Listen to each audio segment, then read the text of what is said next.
You know, Warren sits about 13 miles north of downtown Detroit. It's home to the military with Detroit Arsenal, to General Motors with the Tech Center, and home to a whole lot of great people.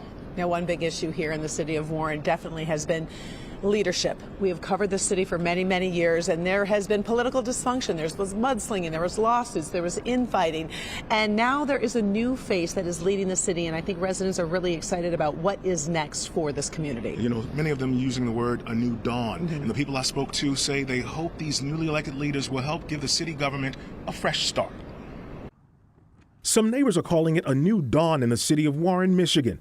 After 15 years under the administration of former Mayor Jim Fouts, residents here are welcoming the city's newly elected mayor, Lorie Stone, and a new city council. I think what's really going to be important is how we change the narrative of the city. Some residents, like activist Jocelyn Howard, say the city's new leadership will be vital in reshaping Warren's future and moving on from years of political infighting and dysfunction.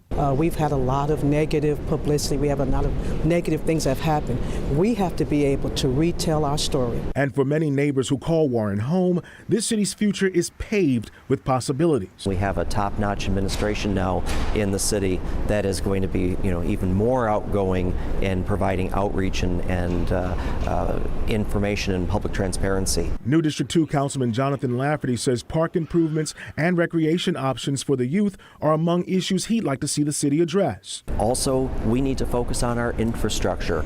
We have many aesthetics and infrastructure that have been neglected for years that really truly need to be addressed. District 1 Councilwoman Melanie McGee told me she believes housing, job training, and expanding small businesses should be part of Warren's focus for the future, not to mention long talked about efforts to develop a city center. We do want to build a better and bigger downtown in order to attract the people to the city. That is definitely an issue that we need to work on. New members of the city's leadership say they have confidence in the new mayor and administration and want to partner to see some big things happen. What are you most optimistic about in the city of Warren?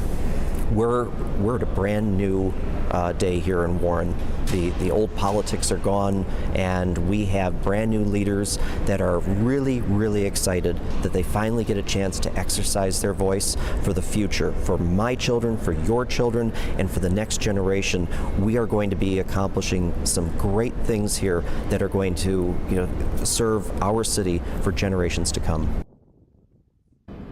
For generations to come. And there are a lot of expectations for this new leadership right now. New Warren Mayor Lorie Stone is here to talk to us about the future of this city. And we have not sat down with you, so first of all, congratulations on the new gig. Thank you. Talk to us a little bit. You're born and raised in Warren, and you said you really had a mission, a dream in a sense, to kind of lead this city. Yes, it was a calling, and it was for my community. I've served as a teacher, as a legislator, and when my community saw the potential for leadership and the opportunity to take us in a new direction, I really appreciated that and was proud to step up. You've been doing some listening sessions with residents, asking them what they care about. As you listen, give us a little tidbit of what are some of the things that they're mentioning and what are some of the things that might hit the top of your agenda. Yes. So my personal philosophy is listen, learn, lead. A lot of people think a transition happens with the flick of a light switch. Mm-hmm. It's more like turning a battleship. Mm-hmm. And so by going in and listening, hearing the expectations of the community on important topics like economic development, like parks and recreation, like public safety, these help set the expectations of where we go next. And people are excited to share. We're proud of our green spaces. We have 28 parks and 3 recreation centers that can be better utilized to serve our community. So Mayor Stone, what do you do with all this information that you're gathering from the community? Do you have an agenda right now, or do you have a plan? And if so, how are you working that out? Yeah, so we're taking this information back to digest. We are working with department heads to see what we can do better. Overwhelmingly, when I was talking in the community, our community has high expectations and they are very satisfied with our city's services. And so my first goal was to make sure that those continued smoothly regardless of a transition. And my second objective is to make it work better. And obviously families are a big deal. We were talking about this during the commercial break. Community centers. Mm-hmm. You've got 3. One needs some repair.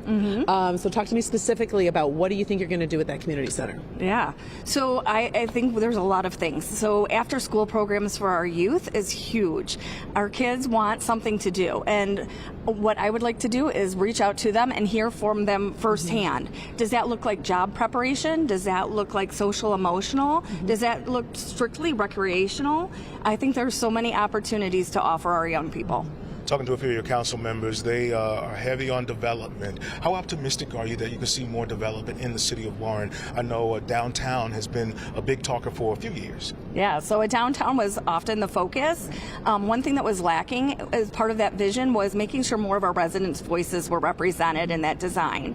It needs to be a place that our residents want to bring their families, come socialize, hang out, places that they want to visit, opportunities for entertainment. And so I think that looks like a re-envisioning of what we can do here at our city center. Let's talk small business. I know that's important to bring it in, especially along Van Dyke. What are you going to do to try to encourage those small business owners to bring their shops and set up here? Yeah, I think one of the most exciting things is, well, Michigan overall has lost population. Warren continues to grow. So I think that really says something about what families are looking for. Families are looking for schools, they're looking for parks and recreation, and places that they feel safe, and they can find all those things in Warren.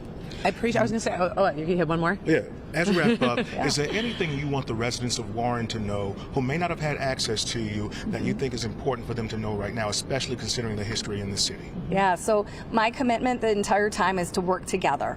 Our community has been accustomed to divisiveness, and they're really looking for leaders that are willing to put their needs and create a better place to live, work, grow, and play in Warren. We look forward to covering the stories and following up on some of these issues with you. Wonderful. Sounds good. Thank you, Mayor. We appreciate it. February, Black History Month, and that connects us with now the election of the new mayor and city council, because voters in Warren made history when they elected the first African-American member of city council here. You know, they sure did. Melanie McGee won the election for the city council District 1 seat. That includes a large portion of South Warren. Now, she's the first African-American to sit on Warren City Council in its 67-year history. McGee says representation matters in a community that's becoming even more diverse, and she wants equity and advocacy to be a priority at City Hall, knowing in 6 decades there's never been someone who looks like her on the council. It is very significant because I want to be able to be here to represent everyone. And they were looking, it was time, and everybody was ready this time.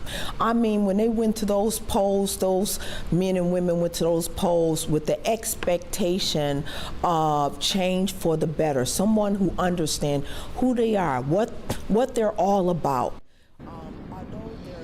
And Councilwoman McGee says some of the issues she's focusing on are more development in Southern Warren, housing, job training, more amenities for families, and opportunities to help small businesses thrive.